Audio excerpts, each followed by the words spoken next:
Light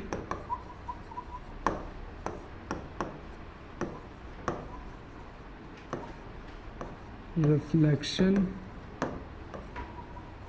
and refraction.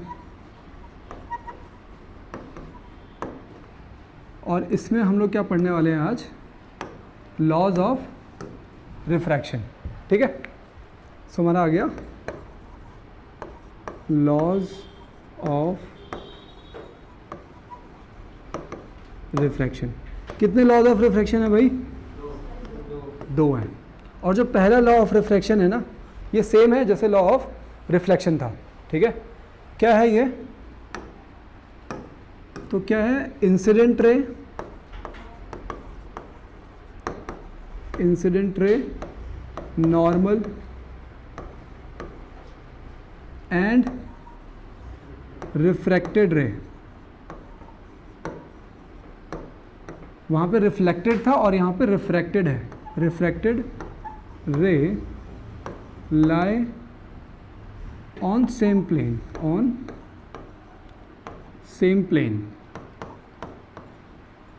ये, ठीक है, ऑन सेम प्लेन। ये है आपका पहला लॉ, तो सेम है। ठीक है, कौन कौन सी रे? Incident ray, normal and refracted रे।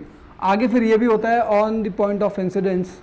ठीक है, फिर आगे होता है lie on the same plane. मतलब बेसिक सा इसका जो मतलब है वो क्या है कि incident ray, normal and refracted रे लाई इन दी सेम प्लेन। ठीक है, अब इसके बाद जो दूसरा है ना, वो इसका बहुत इंपॉर्टेंट वाला है भाई। ठीक है, और ये जो जिसको मैं इंपॉर्टेंट बोल रहा हूँ, रिफ्रैक्शन पूरा इसी के ऊपर बेस्ड है। ठीक है, क्या बोलता है ये कि ratio of sine of angle of incidence with and sine of angle of refraction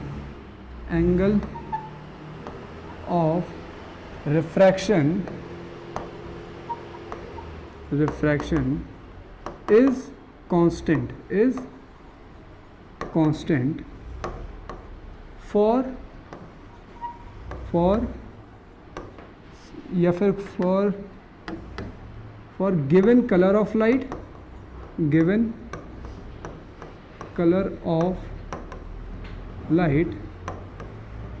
and given pair of media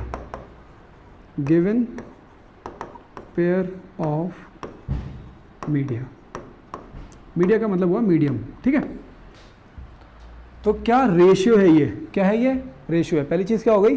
ratio है। दूसरा किसका रेशियो है? तो sine of angle of incidence and sine of angle of refraction. ठीक है, इन दो चीज़ों का क्या है? रेशियो है। ठीक है, और ये क्या रहेगा? तो ये कांस्टेंट रहेगा। फिर किसके लिए? किसी एक गिवन कलर ऑफ लाइट और गिवन पेयर ऑफ मीडिया के लिए। और ये स्टेटमेंट ना पूरा का पूरा एज इट इज याद करो। ठीक है, कुछ बच्चे सिर्फ इतना याद कर लेते हैं, ratio of sine of angle of incidence and sine of angle of refraction is constant, सिर्फ इतना याद कर लेते हैं। आपको पूरा याद करना है for given colour of light and for given pair of media. ठीक है, साइन में ई भी आएगा, sine of angle of incidence and sine of angle of refraction. ठीक है, इसका मतलब ये बोलना ये चाह रहे हैं, देखो ये इन्होंने क्या बोला, इसका मतलब इन्होंने ये बोला है कि ये हो रहा है आपका sine of angle I upon sine of angle R, ये angle of incidence and angle of refraction. ये क्या हो जाएगा? तो ये हो जाएगा कांस्टेंट। ठीक है, और इसी को हम लोग क्या बोलते हैं? इसी को हम लोग बोलते हैं स्नेल्स लॉ। Snell's law. ठीक है, साइंटिस्ट थे जिन्होंने इसको मतलब एक तरीके से जिन्होंने ये हमारा लॉ है जिन्होंने दिया था। ठीक है, वो साइंटिस्ट थे स्नेल। ठीक है, तो उन्होंने इसको मतलब इस लॉ को हम लोग किसके नाम से? स्नेल्स लॉ के नाम से भी जानते हैं। अगर पेपर में ये आ गया कि व्हाट इज स्नेल्स लॉ, तो आप लॉज ऑफ रिफ्रैक्शन का सेकंड वाला लॉ आप लिखोगे। समझ में आ गई बात? ठीक है, अच्छा, तो ये है क्या, तो sine I upon sine r is constant and this constant value is what, is refractive index. This constant value is refractive index. This constant value is refractive index. Refractive index. ठीक है, यहाँ से आपको ये जो चीज़ आई है ना अभी रिफ्रैक्टिव इंडेक्स, अगर आप आगे चल करके ऑप्टिक्स पढ़ोगे, ठीक है, आपने क्लास 11 से मान लो अगर पीसीएम ले लिया है, फिजिक्स पढ़ रहे हो आप, तो वहाँ पे ये जो टर्म है ना रिफ्रैक्टिव इंडेक्स, ये बार बार आएगी अब. ठीक है, कोई भी मटेरियल जिसके अंदर से रे ऑफ लाइट ट्रांसफ़र हो सकती है, उसको आप उसकी कौन सी बेसिक प्रॉपर्टी जिसकी वजह से आप उसको जानते हो, तो वो है उसका रिफ्रैक्टिव इंडेक्स. आ रही है बात समझ में? ठीक है, अब जरा हम लोग इसको समझ लेते हैं एक बार ना कि ये एग्जैक्टली अभी तक जो भी हमने ये पढ़ा इसका पूरा मतलब हो क्या रहा है. तो जैसे ये देखो कि मानो यहाँ पे दो मीडियम है, एक है आपका एयर मीडियम और एक है आपका ग्लास मीडियम. ठीक है, और ray of light air medium से ग्लास मीडियम में आ रही है. ठीक है, सो मतलब एयर मीडियम से इस तरीके से यहाँ पे ये पॉइंट ऑफ इंसिडेंस हो गया और ये क्या हो गया अपना नॉर्मल हो गया. ठीक है, और इस रे को इस तरीके से जाना चाहिए था, बट ऐसे ना जा करके ये इस तरीके से जाएगी. ठीक है, तो एंगल ऑफ इंसिडेंस कहाँ बन रहा है, ये है एंगल ऑफ इंसिडेंस, ये है एंगल आई, और ये क्या है, ये है एंगल आर. अब आप क्या करोगे, एंगल आई का साइन कॉम्पोनेंट निकालो, न्यूमरेटर में लिखो, एंगल आर का साइन कॉम्पोनेंट निकाल करके किसमें, डिनोमिनेटर में लिखो. अब ये जो रेशियो आ रहा है ये कांस्टेंट है फॉर एयर एंड ग्लास.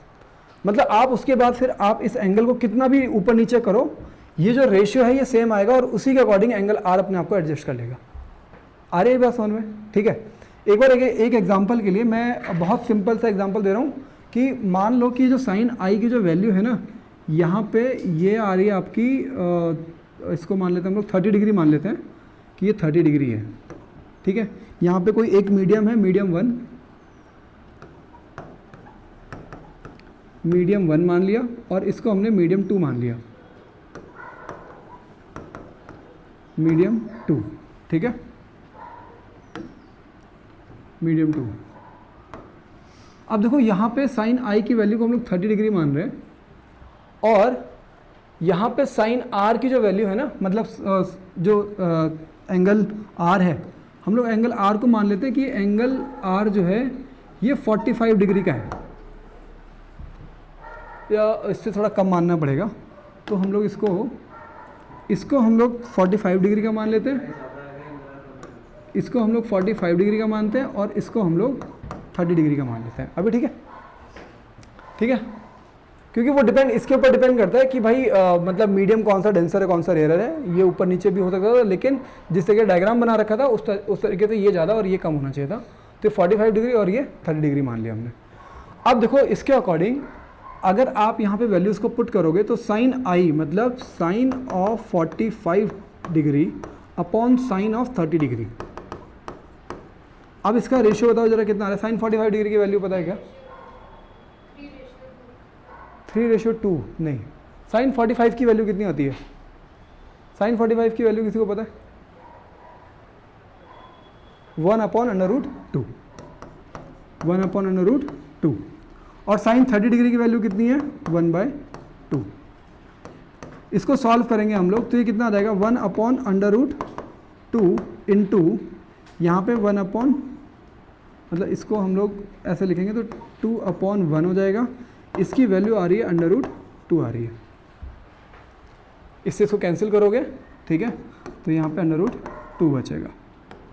अभी ये समझ में आ गया, मतलब हमारे पास साइन आई अपॉन साइन आर की वैल्यू कितनी आ रही है? √2 आ रही है. ठीक है, अब इसका मतलब ये है कि आप अगर साइन को बढ़ाते जाओ, ठीक है, लेट सपोज अब यहाँ पे आप साइन को कुछ और लिख रहे हो, लेट सपोज आप यहाँ पे कर रहे हो आप इसको 60 डिग्री कर रहे हो आप, ठीक है, तो आप यहाँ पे जो आपका साइन रिफ्रैक्शन है उसको हम लोग आर मान लेते हैं. तो ये जो आर की वैल्यू है ये कैसे निकल जाएगी, क्योंकि आपको पता है कि रेशियो जो है वो सेम रहने वाला है. तो यहाँ से आपकी साइन आर की वैल्यू आ जाएगी. अभी समझ में आ रहा है? ठीक है, तो इस तरीके से ये पूरा क्वेश्चन होने वाला है, मतलब ऐसे जो क्वेश्चन हैं। लेकिन आपको ये ध्यान रखना है कि ये जो कांस्टेंट वैल्यू आई है ना, ये कांस्टेंट वैल्यू ये गिवन पेयर ऑफ मीडिया के लिए आई है, मीडियम 1 एंड मीडियम 2, कोई भी मीडियम हो सकते हैं ऐसे, ठीक है ना। तो ये किसी भी दो मीडियम के आपस में रिलेशन को शो कर रहा है, ठीक है। अगर ये मीडियम चेंज कर दोगे आप तो यहाँ पे जो कांस्टेंट की वैल्यू है ये चेंज हो जाएगी, लेकिन किसी भी दो मीडियम के लिए ये वैल्यू जो कांस्टेंट है ये हमेशा फिक्स रहेगी। ये समझ में आया। इसी वजह से ये जो सेकंड लॉ है हमारा, सेकंड लॉ जो है क्या कि रेशियो जो है ये कांस्टेंट होने वाला है, ये किसके लिए होने वाला है, for given pair of media के लिए। अगर आप मीडियम चेंज कर दोगे तो ये कांस्टेंट की वैल्यू चेंज हो जाएगी। और जैसे मान लो कि एयर एंड वाटर है, ठीक है, एयर एंड वाटर, तो इनका अपना कोई एक रेशियो है, जैसे मान लो x है, ठीक है, तो वो x एयर और वाटर के केस में हमेशा सेम रहेगा, ठीक है। ऐसे ही मान लो आपने वाटर का और ग्लास का निकाल दिया, वाटर एंड ग्लास का निकाल दिया, और यहाँ पे ये y आ गया, रेशियो y आ गया, ठीक है। तो ये जो y है ये वाटर और ग्लास के लिए हमेशा सेम रहेगा, ऑल ओवर द वर्ल्ड आप कहीं भी चले जाओ, कितने भी एंगल से डाल दो आप, ठीक है, ये वैल्यू आपको हमेशा सेम मिलेगी। अभी समझ में आ गया, for given pair of media. और दूसरा चीज़ क्या है, for given colour of light, इसको भी ध्यान रखोगे। क्यों? क्योंकि जो कलर ऑफ लाइट है ये ज़्यादा अच्छे से, कलर ऑफ लाइट का जो आपको समझ में आएगा ये आपको ज़्यादा अच्छे से समझ में आएगा कब, जब आप पढ़ोगे इसके बाद वाला जो चैप्टर है, कौन सा, human eyes and colourful world, तो वाला जो चैप्टर है उसमें जब पढ़ोगे तो वो ज़्यादा अच्छे से समझ में आएगा। बट अभी के लिए इतना ध्यान रखो कि अगर आप कलर ऑफ लाइट को चेंज करोगे, जैसे मान लो पहले रेड कलर ऑफ लाइट को यूज़ किया आपने, ठीक है, तब आपका एंगल ऑफ रिफ्रैक्शन अलग आ रहा है। आपने येलो कलर की लाइट को यूज़ कर लिया तो एंगल ऑफ रिफ्रैक्शन आपका अलग हो जाएगा। समझ में आ रही है बात अभी, ठीक है। सो यहाँ पे हमारे लिए इंपॉर्टेंट क्या क्या है कि given colour of light and for given pair of media. समझ में आ गया इतना, अभी आगे बढ़े फिर, चलो ठीक है। फिर आप देखो इसमें क्या है कि this constant value is the refractive index, ठीक है। अब ये जो रिफ्रैक्टिव इंडेक्स है ये आप कैलकुलेट कर सकते हो by the help of speed of light in different medium. पहला हमने किससे कैलकुलेट किया ये रिफ्रैक्टिव इंडेक्स की वैल्यू, साइन आई अपॉन साइन आर से कैलकुलेट किया। अब मैं क्या बोल रहा हूँ कि ये जो रिफ्रैक्टिव इंडेक्स की वैल्यू है ये आप कैसे ऑब्टेन कर सकते हो, by the help of speed of light in different media, ठीक है ना। So this constant value, this constant value क्या है, ये refractive index can also be obtained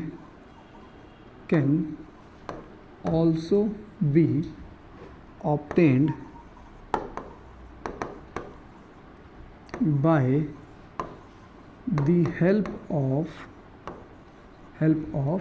speed of light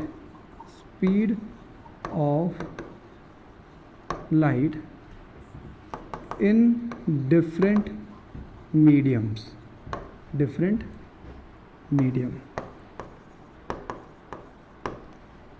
ठीक है, ये समझ में आ रहा है कि ये जो रिफ्रैक्टिव इंडेक्स जो आपने फाइंड किया, जो कांस्टेंट वैल्यू है ये रिफ्रैक्टिव इंडेक्स है, और यही कांस्टेंट वैल्यू जो कि रिफ्रैक्टिव इंडेक्स है इसको आप ऑब्टेन कर सकते हो by the help of speed of light, ठीक है। अब इसकी रिप्रेजेंटेशन कैसे है बुक में, तो इसकी रिप्रेजेंटेशन कुछ इस तरीके से, जैसे ये n से रिप्रेजेंटेड है, ठीक है, जैसे यहाँ पे लिखा हुआ है n21 करके लिखा होगा आपकी बुक में n21, तो ये रिप्रेजेंट किसको कर रहा है, ये रिप्रेजेंट कर रहा है रिफ्रैक्टिव इंडेक्स, ये रिफ्रैक्टिव इंडेक्स को रिप्रेजेंट कर रहा है, ठीक है। अच्छा, इसके बाद अब इसको लिखोगे कैसे, तो ये आएगा आपका क्या, speed of light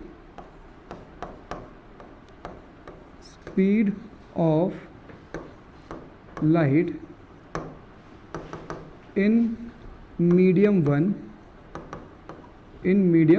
1 upon speed of light in medium 2। और ये चीज़ है क्या है, तो ये चीज़ क्या दे रही है, तो ये हमको क्या मिल रहा है, इसको यहाँ पे नोट लिख लेना कि ये है क्या, तो ये है refractive index of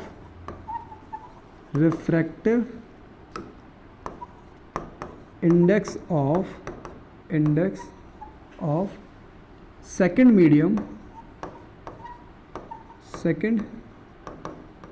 medium with respect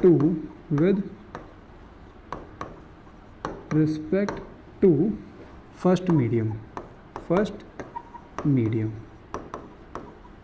अभी समझ में आया ये चीज़, ठीक है। इसको कैसे पढ़ेंगे हम लोग, ये जो है ये क्या रिप्रेजेंट कर रहे हैं, एन रिप्रेजेंटिंग रिफ्रैक्टिव इंडेक्स, और इसको हम लोग पढ़ेंगे कैसे, refractive index of second medium with respect to first medium, ठीक है। इसका फॉर्मूला क्या हो जाएगा, speed of light in medium 1 upon speed of light in medium 2। समझ में आ रहा है अभी। तो किसी भी दो मीडियम के बीच का, अगर आपको किसी भी दो मीडियम के रिलेटिव रिफ्रैक्टिव इंडेक्स अगर आपको फाइंड करना हो तो उसका फॉर्मूला ये हो जाएगा, ठीक है। अब ये किसके ऊपर बेस्ड है, तो ये किसके ऊपर है, ये है स्पीड ऑफ लाइट के ऊपर बेस्ड, ठीक है। जरा हम लोग इसको ना जरा और अच्छे से समझने की कोशिश करते हैं कि इन दोनों का रिलेशन कैसे हो रहा है। जैसे कहाँ पे ये ना refractive index of second medium with respect to first medium, ये 2:1 है, 21 नहीं, इसको 2:1 पढ़ोगे, ठीक है। Refractive index of second medium with respect to first medium, ठीक है। अच्छा, अब यहाँ पे और इसका फॉर्मूला क्या है, तो speed of light in medium 1 upon speed of light in medium 2। इसका प्रोनाउंसिएशन किस तरीके से होगा, refractive index of second medium आगे है, ठीक है, with respect to first medium, ठीक है। इसका उल्टा भी हो जाएगा ना, अगर इसका उल्टा हो जाए, मतलब जैसे अगर हम लोग इसको इस तरीके से लिख दें, लेट सपोज हमने इसको इस तरीके से लिख दिया, n12 करके लिख दिया, तो बताओ फॉर्मूला क्या हो जाएगा, हाँ क्या हो जाएगा, ये speed of light in medium 2 upon speed of light in medium 1। समझ में आ रहा है अभी, ठीक है। अच्छा, इसको प्रोनाउंस कैसे करेंगे, पूरा कैसे, इसको कैसे बोलेंगे, तो ये बोलेंगे refractive index of first medium with respect to second medium. So ये क्या हो जाएगा, refractive index of first medium with respect to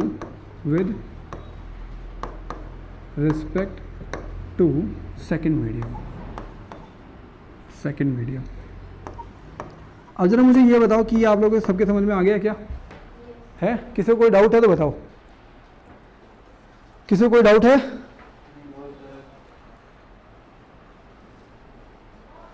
ठीक है, ठीक है। अब जरा हम लोग इसको एक बार जो हमारा ऊपर है उसके साथ रिलेशन करते हुए जरा देख लेते हैं, ठीक है, कि जो हमारे पास ये फॉर्मूला है ना, कौन सा वाला, साइन आई अपॉन साइन आर, इसको जरा हम लोग इन दोनों को मैच करते हुए एक बार समझने की कोशिश करते हैं। जैसे देखो कि अपने पास फॉर्मूला क्या है, sine I upon sine r equals to constant,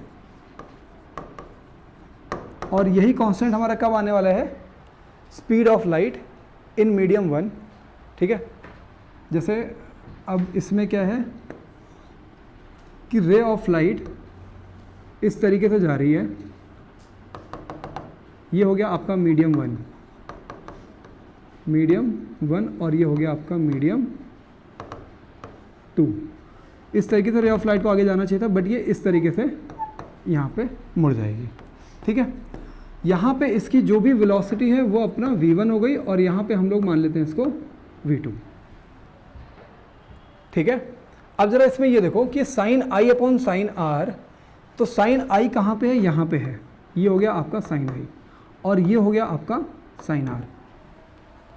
पता लग गया अभी, आई इधर है और आर इधर है। और जब हम लोग refractive index of second medium with respect to first medium निकालते हैं तो हमारे पास होता क्या है, speed of light in first medium मतलब v1 अपॉन v2। समझ में आ रहा है अभी, ठीक है, कि इनका आपस में किस तरीके से रिलेशन है, साइन आई अपॉन साइन आर, या फिर ये इस तरीके से फाइंड करो ठीक है, साइन आई अपॉन साइन आर। या फिर कैसे फाइंड करो कि V1 अपॉन V2। समझ में आ गया अभी? ठीक है, कोई इसमें कोई डाउट तो नहीं किसी को? ठीक है, आराम से हो जाएगा ये। ठीक है, फिर अब इसके बाद हम लोग क्या आगे बढ़ते हैं। ठीक है, और अब है हमारा क्या, एब्सोल्यूट रिफ्रैक्टिव इंडेक्स। ये चीज़ सबको समझ में आ गई है ना कि रिलेशन कैसे है इनका आपस में, इसको कहीं पे लिख लेना। ठीक है, अब हमारे पास जो नेक्स्ट टॉपिक है वो क्या है, वो है absolute refractive index. Absolute refractive index, absolute refractive index. तो आप ये समझो कि एब्सोल्यूट रिफ्रैक्टिव इंडेक्स हुआ क्या। तो इसमें क्या होता है कि यहाँ पे अगर हम लोग किसी भी मीडियम का रिफ्रैक्टिव इंडेक्स फाइंड करें विद रिस्पेक्ट टू क्या, विद रिस्पेक्ट टू एयर या फिर वैक्यूम। ठीक है, क्योंकि क्या होता है, स्पीड ऑफ लाइट जो है ना, पहले हम लोग जरा स्पीड ऑफ लाइट की बात कर लेते हैं। Speed of light in air क्या होता है, speed of light in vacuum क्या होता है बताओ जरा, 3 × 10⁸ मीटर पर सेकेंड। ये तो वैक्यूम में हो गया। और मार्जिनली लेस मतलब इससे हल्का सा कम किस में होती है, एयर में होती है। हम लोग मान लेते हैं कि लगभग वो भी यही है। इसको जनरली रिप्रेजेंट करते हैं लेटर सी से रिप्रेजेंट करते हैं। समझ में आ रहा है अभी? सो अगर आप किसी का भी रिफ्रैक्टिव इंडेक्स फाइंड कर रहे हो, किसी भी मीडियम का refractive index of any medium, refractive index of any medium with respect to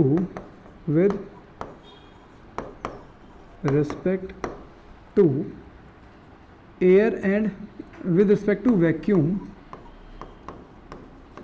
और एयर। ठीक है, क्योंकि मार्जिनल लेस है तो हम लोग वैक्यूम और एयर को हम लोग लगभग सेम मान रहे हैं। ठीक है, so refractive index of any medium with respect to vacuum और air is absolute refractive index. Absolute refractive index, refractive index. आ रही बात समझ में? ठीक है, और ये तो इसका फॉर्मूला किस तरीके से हो जाएगा, जैसे मान लो कि अगर हमको एब्सोल्यूट रिफ्रैक्टिव इंडेक्स फाइंड करना है तो हम लोग किसी भी मीडियम का एब्सोल्यूट रिफ्रैक्टिव इंडेक्स, जैसे वाटर का है तो हम लोग W मतलब रिफ्रैक्टिव इंडेक्स ऑफ वाटर लिख देंगे।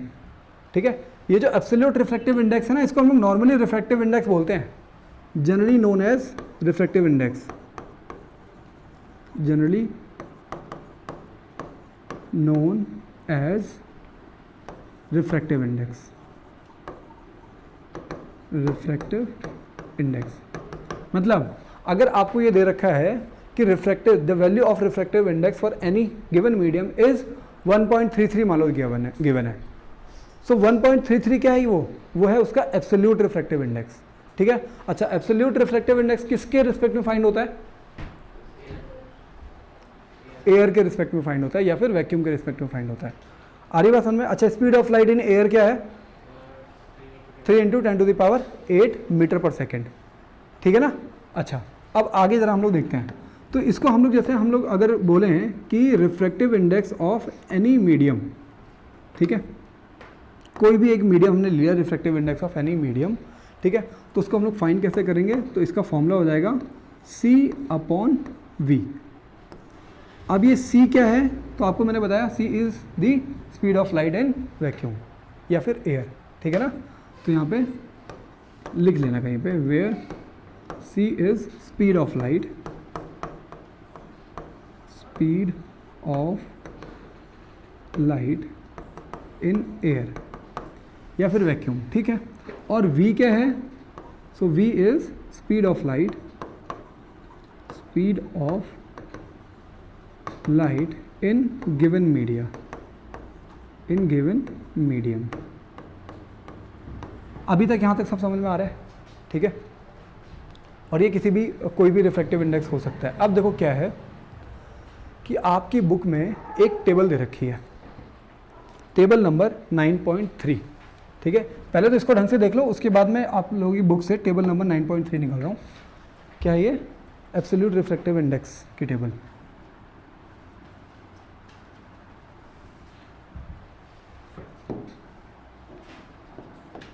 एब्सोल्यूट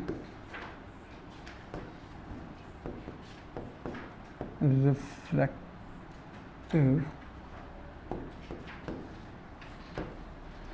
इंडेक्स टेबल, NCERT ना, हाँ।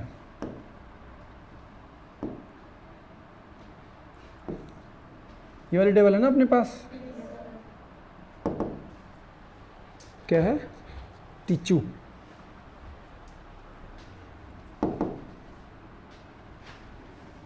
तो ये वाली टेबल आप सब लोग एक बार ज़रा खोल लो और इसको फिर हम लोग अच्छे से समझने की कोशिश करते हैं। ये टेबल आप लोग कॉपी में मत बनाना, ठीक है, बट अगर आप लोग बनाना चाहो तो इसको आप बना भी सकते हो, उसमें कोई दिक्कत नहीं है। इसको मैं यहाँ पे साइड में कर दे रहा हूँ। सबको अभी दिख रहा है ना? ये पूरा सारी चीज़ें अभी तक विजिबल हैं। लो उसको थोड़ा छोटा कर लेते हैं, अब विजिबल होंगी। हाँ देखो क्या है, हम लोग बात कर रहे हैं एब्सोल्यूट रिफ्रैक्टिव इंडेक्स की, और यहाँ पे हमारे पास कई सारे डिफरेंट एब्सोल्यूट रिफ्रैक्टिव इंडेक्स दे रखे हैं, ठीक है। आप लोग बुक अभी खोले ना, अगर ये वाली टेबल अगर ढंग से नहीं दिख रही है ना, लो थोड़ा सा बड़ा करने की कोशिश की है मैंने।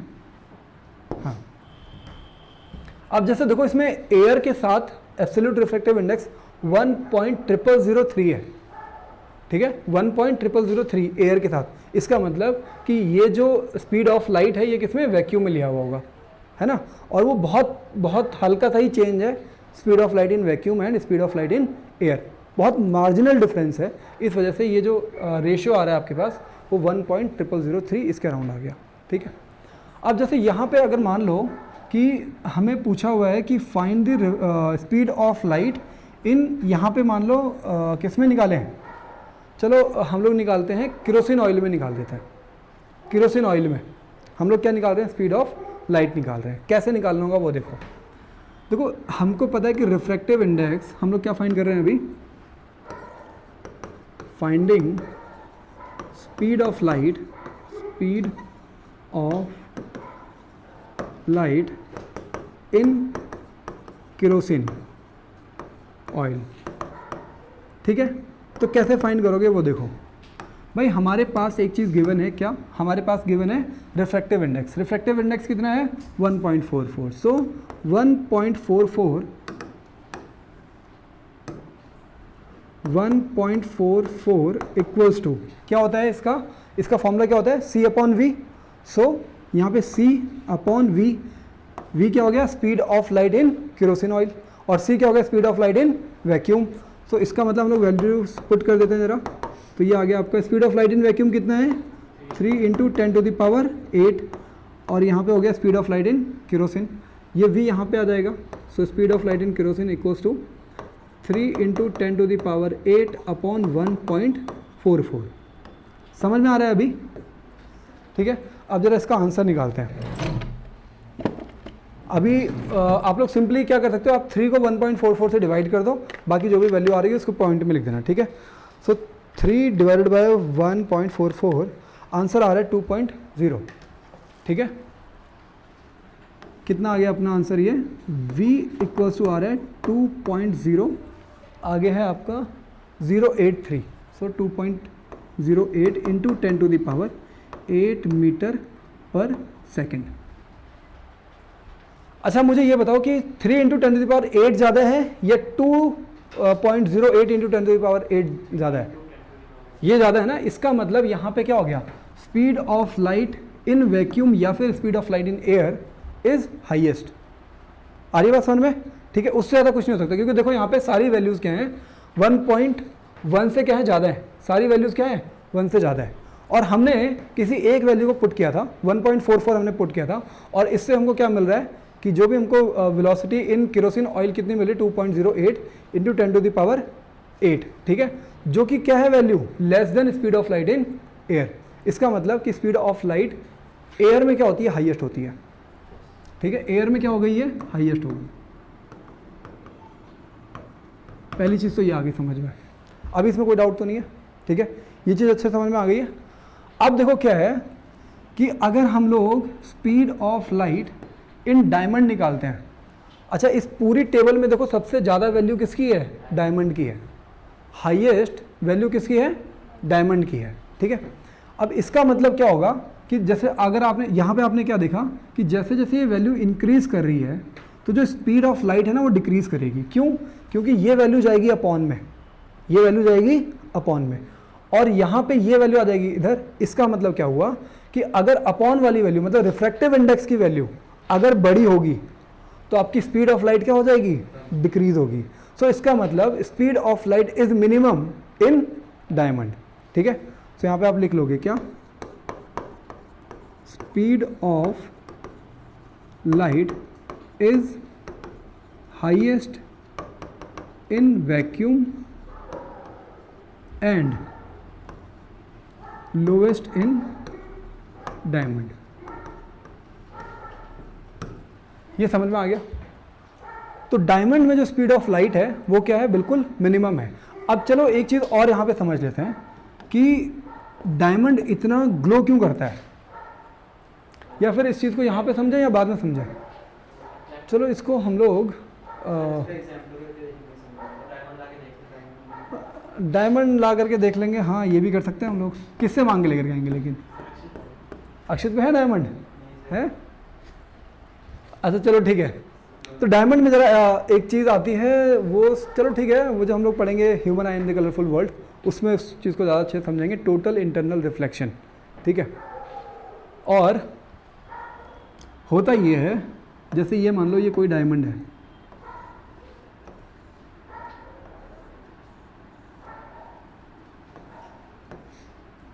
मान लो कि डायमंड है, ठीक है, और थोड़ा और अच्छा बना देते ना इसको, ठीक है। इसमें होता क्या है ना कि जब रे ऑफ लाइट इसके अंदर एंटर करता है, रे ऑफ लाइट जब इसके अंदर एंटर कर रही है तो वो क्या होगी, डिफ्लेक्ट होगी, अपने पाथ से डिफ्लेक्ट होगी, ठीक है। जब वो अपने पाथ से डिफ्लेक्ट होगी तो उसका जो एंगल है, क्योंकि डेंसर मीडियम है और हाईएस्ट डेंसिटी किसकी है, डायमंड की है, मतलब ऑप्टिकल डेंसिटी हाईएस्ट किसकी है, डायमंड की है। तो इसका मतलब वहाँ पे बेंडिंग सबसे ज़्यादा होगी। भाई अगर ऑप्टिकल डेंसिटी किसी की सबसे ज़्यादा है, देखो साइन आई अपॉन साइन आर, और इसकी वैल्यू हाईएस्ट है, इसकी वैल्यू मैं बोल रहा हूँ कि हाईएस्ट है, इसकी वैल्यू हाईएस्ट है, इसका मतलब आर की वैल्यू क्या हो जाएगी, लीस्ट हो जाएगी, ठीक है, लीस्ट हो जाएगी। अगर मैं ये सरफेस मान लेता हूँ, जैसे ये एयर सरफेस है और ये मान लो ये डायमंड का, इसके नीचे डायमंड है, ठीक है, ये बाउंड्री है बिटवीन एयर एंड डायमंड, ठीक है। आप इस तरीके से, ये हमारा मान लो नॉर्मल हो गई और यहाँ पे पॉइंट इंसिडेंट रे आ रही है, ठीक है, ये हो गया आपका एंगल आई, और ये इस तरीके से जाना चाहता है और ये इस तरीके से जा रहा है, और ये हो गया एंगल आर। तो अगर आपको इस वैल्यू को, मतलब रिफ्रैक्टिव इंडेक्स को आपको हाईएस्ट करना है ना, अगर आपको हाईएस्ट करना है, इसका मतलब आर की वैल्यू क्या हो जाएगी, लीस्ट हो जाएगी। इसका मतलब क्या होगा कि सबसे ज़्यादा डेविएशन आएगा कब, जब एयर से रे ऑफ लाइट कहाँ पे ट्रेवल कर रही है, डायमंड में, तब उसमें सबसे ज़्यादा डेविएशन आएगा, ठीक है। अपने पाथ से जो सबसे ज़्यादा दूर जाएगी तो कब जाएगी, जब वो डायमंड में एंटर कर रही होगी, ठीक है। अब दूसरी चीज़ आती है, एक क्या होती है जिसको बोलते हैं टोटल इंटरनल रिफ्लेक्शन, ठीक है। और उस केस में जब ray of light denser medium से रेयर मीडियम में जाती है, ठीक है, तब क्रिटिकल एंगल से ज़्यादा होने पे ray of light rather than बाहर निकलने के इस तरीके से नहीं जा पाती है, वो क्या करती है, यहाँ से जाएगी और वापस इसी मीडियम में आ जाएगी, ठीक है। तो जिसकी वजह से कोई भी डायमंड जो है, तो डायमंड के अंदर रे ऑफ लाइट क्या करती है, ट्रैप हो जाती है, और उसी के अंदर वो बार बार घूमेगी। इस वजह से क्या होता है, एक छोटी सी रे ऑफ लाइट भी अगर उसके ऊपर पड़ेगी तो वो उसके अंदर इतना ज़्यादा घूमेगी कि सबसे ज़्यादा ग्लो करना शुरू कर देगा वो। आ रही बात समझ में, ठीक है। इसी वजह से क्या होता है कि डायमंड जो है वो बहुत ज़्यादा ग्लो करता है। जैसे मान लो कि अगर ये डायमंड हमने ये ड्रॉ किया एक बार के लिए, ठीक है,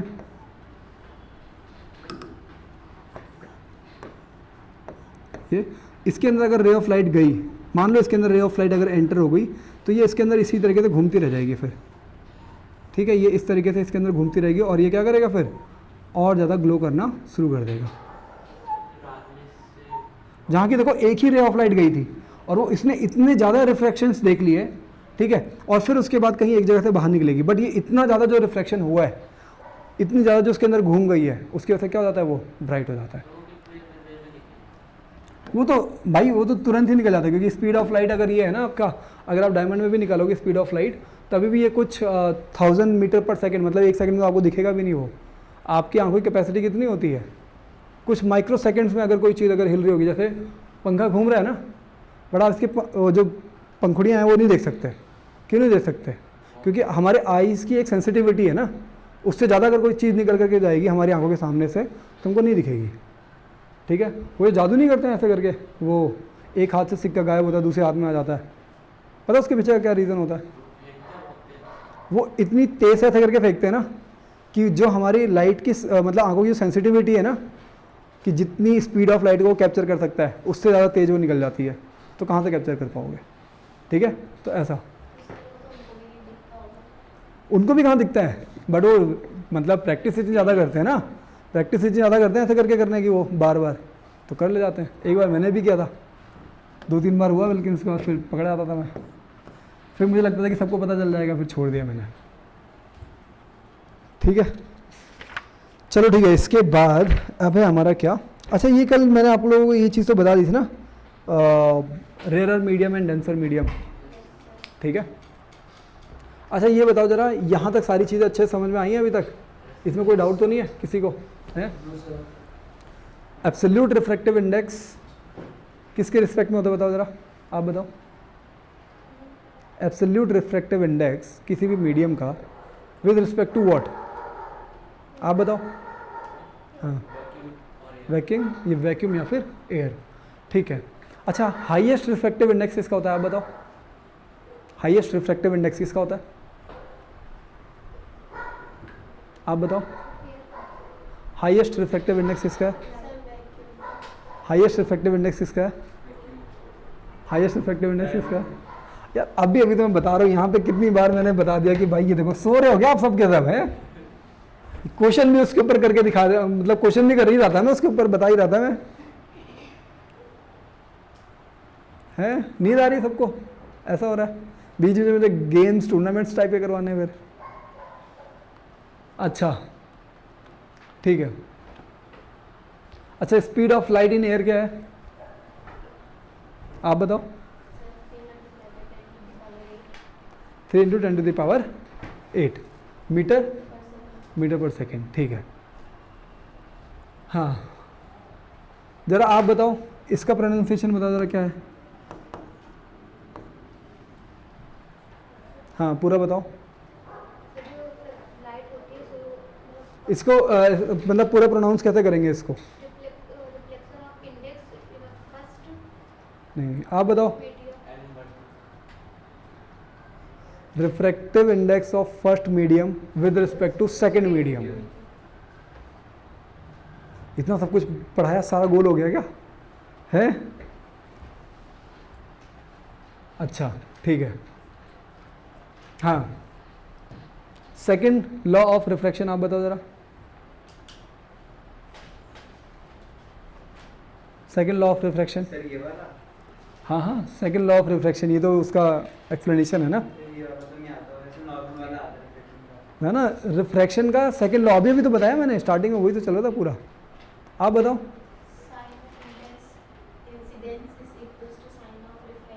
अच्छा ये इक्वल हो गया साइन ऑफ, इक्वल नहीं हुआ फिर,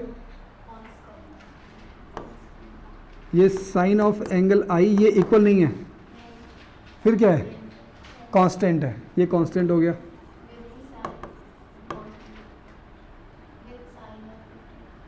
किसके साथ? Sine of sine r. क्या बोलेंगे इसको, पूरा प्रोनाउंस करो, इसको क्या बोलेंगे?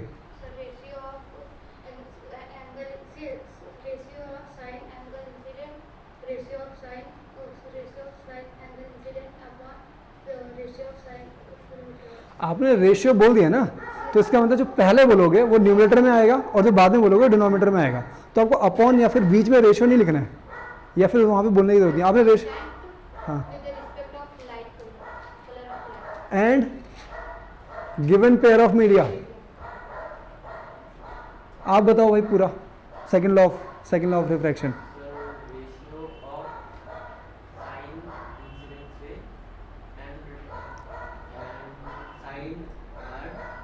refracted ray is constant चलो ठीक है भाई, इसको ना बिल्कुल बार बार, मतलब कुछ चीज़ें ऐसी हैं जिनको आपको एज इट इज दिमाग में बैठा लोगे, ठीक है। हाँ ये भी है कि मैंने कई बार पढ़ा दिया बच्चों को, इस वजह से मेरे दिमाग में बिल्कुल फिट हो गया है, ठीक है।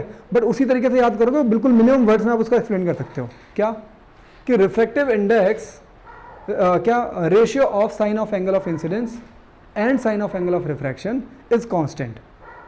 इतना हो गया ना, ये तो कोर हो गया उसका। For given colour of light and given pair of media, दो चीज़ें थी, एक तो कलर ऑफ लाइट और दूसरा क्या था, पेयर ऑफ मीडिया, ठीक है। तो आप जरा इसको एज इट इज जैसे ये लिखा हुआ है ना, इसको बिल्कुल इसी तरीके से याद रखने की कोशिश करोगे। क्या हो गया, ratio of sine of angle of incidence and sine of angle of refraction, not reflection, this is refraction. समझ में आ रहा है अभी, ठीक है। Is constant for given colour of light and given pair of media, और इसको क्या बोलते हैं, स्नेल्स लॉ। समझ में आ गया। अब आप मुझे बिल्कुल एज इट इज ऐसे पढ़ करके दिखाओ, थोड़ा आवाज़ तेज रखना बस। हाँ बोलो, स्टार्टिंग से ही खराब हो तो गला है। हाँ बोलो, आवाज़ यहाँ तक आनी चाहिए। अब तो आप वैसे भी और दूर बैठने लग गए हो। हाँ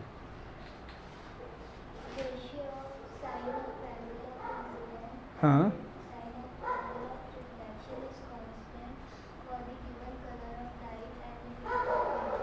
ठीक है।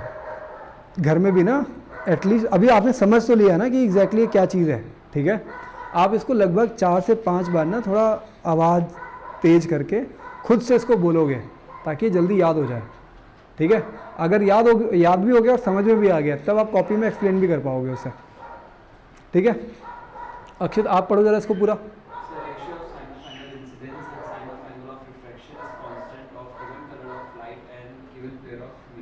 For given colour of light and given pair of media, ठीक है ना। For given colour of light, for given colour of light and given pair of media. समझ में आ रहा है अभी सबको, कोई डाउट तो नहीं अभी तक, ठीक है। अब दोबारा, एब्सोल्यूट रिफ्रैक्टिव इंडेक्स किसके रिस्पेक्ट में होता है, बहुत बढ़िया, वेरी गुड। इसी तरीके से बार बार क्वेश्चन पूछूंगा तब याद होगा, पहली बार में याद कर लिया करो, ठीक है। हाँ, speed of light in air,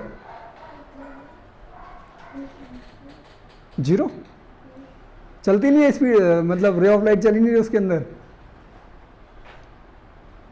हाँ आप बताओ, speed of light in air,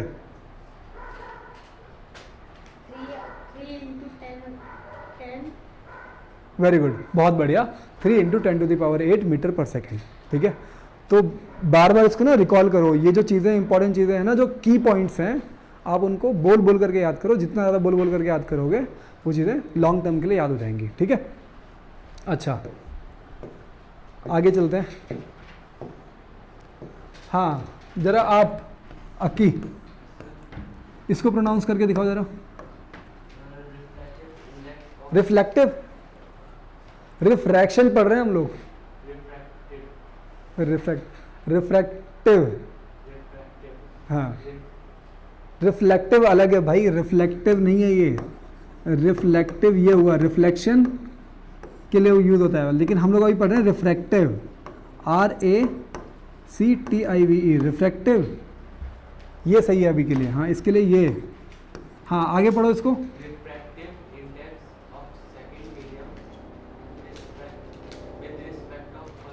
first medium, refractive index of second medium with respect to first medium, बोल बोल करके याद करो।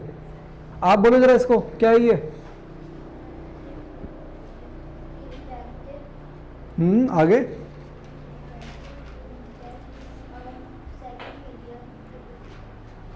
बहुत बढ़िया, वेरी गुड, बोल पा रहे हो आप। Refractive index of second medium with respect to first medium, ठीक है, ऐसा। ठीक है, फिर कंटिन्यू इसी हम लोग इससे आगे करेंगे। ठीक है, आज के लिए हम लोग यहीं तक पढ़ते हैं। कल हम लोग क्या पढ़ने वाले हैं? अच्छा, ये रेयर एंड डेंसर मीडियम आप लोगों को मैंने बता दिया था। एक दो जरा क्वेश्चंस कर लेते हैं। एक क्वेश्चन मैं से बता दूं, refractive index of diamond is 2.42, what is the meaning of this statement? बताओ जरा, इसका मतलब क्या है? इसका मतलब दो मतलब निकाल सकते हो आप। रिफ्रैक्टिव इंडेक्स क्या बोल रही है? इन्होंने बोला refractive index of diamond is 2.42, इसका क्या मतलब है?